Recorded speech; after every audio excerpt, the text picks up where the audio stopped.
বান্দা নিজেও রোজাদার, স্ত্রীও রোজাদার, গরিব মানুষ বাচ্চাগুলো রোজা রাখলো।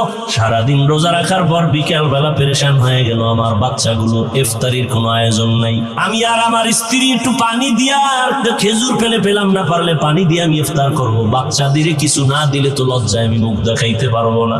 আল্লাহর বান্দা বড় অন্তরে কষ্ট নিয়া চিন্তা করে করে এবার বের হয়ে গেল। বাড়ির পাশে একটু দূরে একটা মুসলমানের বাড়ি, কিছু সাহায্য নিয়ে আসবে, ধার হলো নিয়ে আসবে ইফতারির লেগে। গরিব আল্লাহর বান্দা মুসলমানের বাড়ি চলে গেল। মুসলমানের বাড়ি যাইয়া বলে, ভাই আমি গরিব, আমার ঘরে সব আজ রোজাদার, বাচ্চারাও রোজাদার, ইফতারির কোনো আয়োজন নাই, টাকাও নাই, আপনি আমারে কিছু অল্প টাকা ধার দিবেন, আমি আবার আস্তে আস্তে দিয়ে দিব ইফতারির জন্য।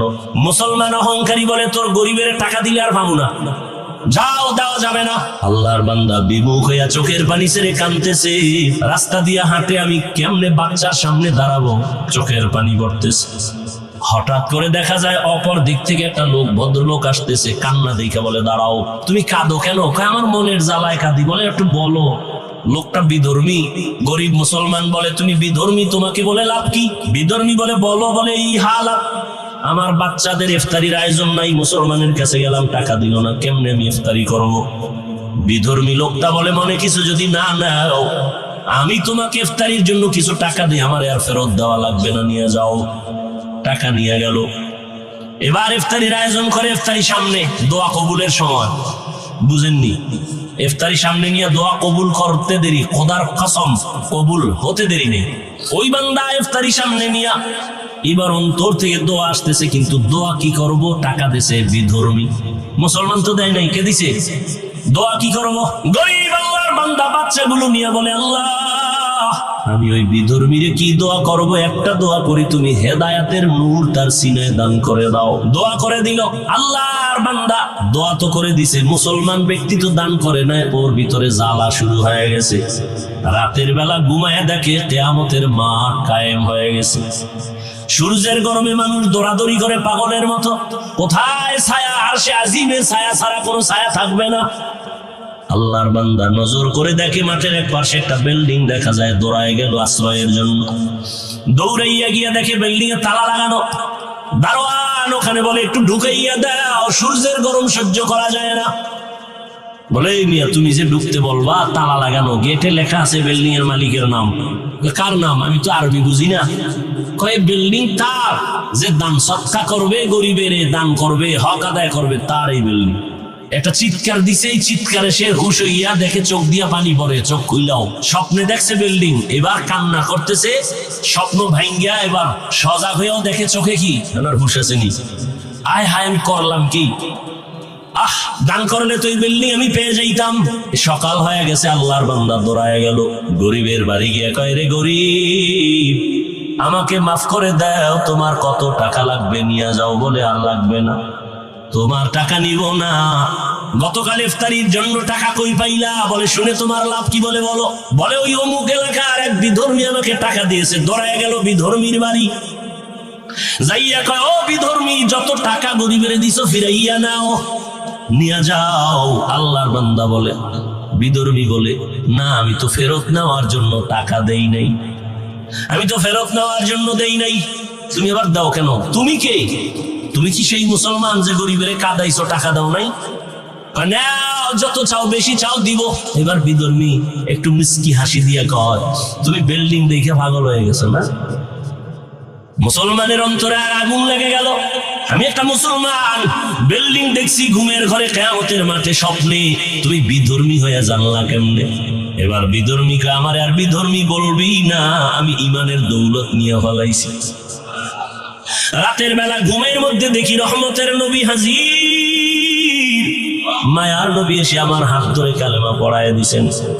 আর আমি যে দান করে বরকত নিলাম, আমার জন্য আল্লাহ একটা ঘর বানাইছে। নবীজি ঘরটাও কুদরতের দ্বারা আল্লাহ দেখায় দিছে। গরিবের হক আদায় করা এক জিনিস, গরিবের দান করা আলাদা জিনিস। এইবার চিন্তা করেন, যাদের টাকা আছে তো আছেই, যাদের নাই তো তাদের মোটেও নাই। গরিবের দান করবেন না হক আদায় করবেন, চিন্তা করেন। দ্বিতীয়ত, গরিবের দিলে স্বামী আর স্ত্রীর কাপড় তো জীবনভর দিলে, ওদের বাচ্চাদের কাপড় কে দিবে? টাকাও তো নাই। আপনি যদি বলতেন তোমার শাড়ি, তোমার স্ত্রীর শাড়ি, তোমার একটা লুঙ্গি দিলাম, তোমার বাচ্চা আছে কয়জন, নেও 5,000 টাকা দিলাম জামা কাপড় কিনে নিয়ে, আছে নিরম দরদি কেউ? আর কয়জনের দিলাম? গরিবরাও যে পাওয়ারওয়ালা,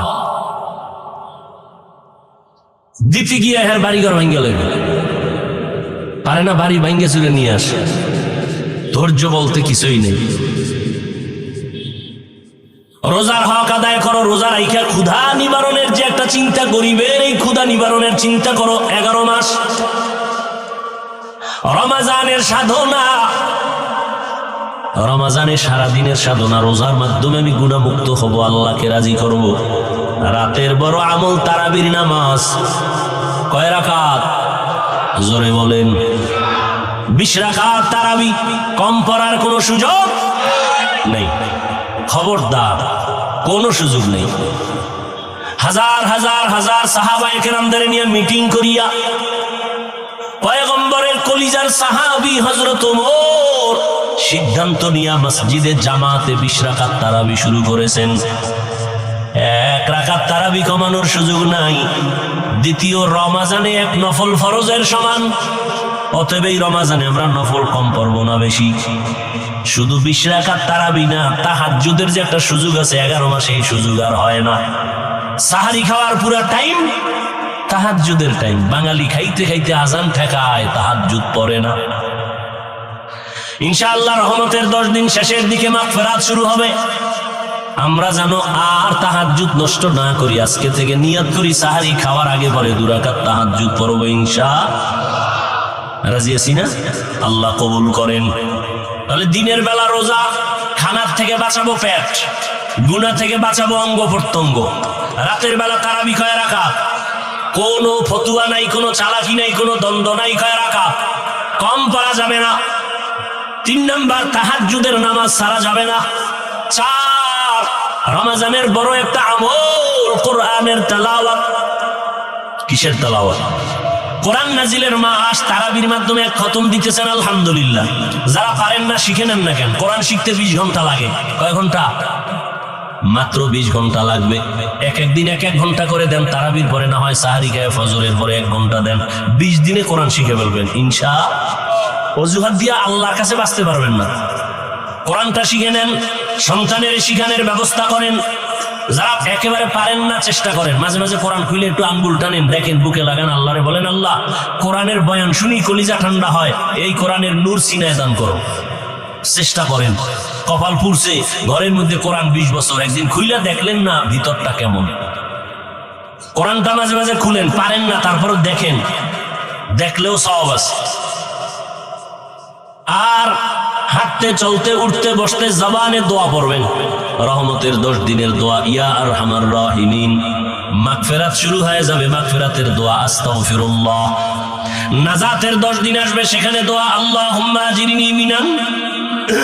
যদি এগুলো না পারেন, কোরআন শরীফের একটা সহজ দোয়া সবাই জানেন, এইটা পড়লে 3টার হক এটার মধ্যে ঢুকানো। রহমত, নাজাত, মাগফিরাত সব আছে। দোয়াটাও সবাই পারেন, কপাল খারাপ পড়েন না, সবাই পারেন। এই দোয়াটা আজকে থেকে চালু করবো ইনশাআল্লাহ। কি পড়বেন নি? রব্বানা আতিনা ফিদ দুনিয়া হাসানাহ ওয়া ফিল আখিরাতি হাসানাহ ওয়া কিনা আযাবান নার। এটা পারেন না? রহমতের 10 দিন, মাগফিরাতের 10 দিন, নাজাতের 10 দিন, সব এই দোয়ার মধ্যে শামিল। এই দোয়াটা নিজেরাও পড়বেন, ঘরের মহিলারাও পারে। আজকে বাসায় গিয়ে তাদেরও এটা বলবেন, তারা পড়বে। আপনি বলার দ্বারা যদি তারা পড়ে, তাদের একটা সওয়াব আপনি পেয়ে যাবেন।